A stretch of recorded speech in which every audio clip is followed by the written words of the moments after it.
前几天一直做的都是吃的，那今天做一个非常好喝的花生酪。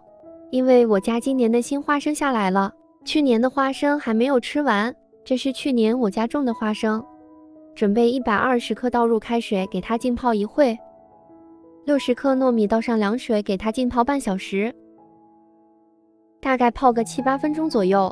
我们把花生米的外皮给剥掉，因为用水浸泡过了，所以剥皮的时候还是非常容易的，没有任何难度，只是稍微费点时间。全部剥好后，我们给它清洗一遍，倒入破壁机内，再把泡过的糯米倒进来，根据自己的口味加入适量的冰糖，倒入600毫升清水，这个是2人份的量，如果1个人就食材减半。启用破壁机的豆浆键，大概半个小时左右就已经磨好了。家里有个破壁机还是很方便的。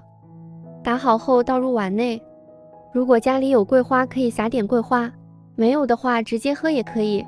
这个比例做出来的花生酪是稍微有一点粘稠的，如果你想喝稀一点的就多加一点水。我尝了一口，真的是好香呀，有浓浓的花生味，还有淡淡的糯米味。这么简单的花生酪，你们也赶紧试试吧！我有美食与你不可辜负。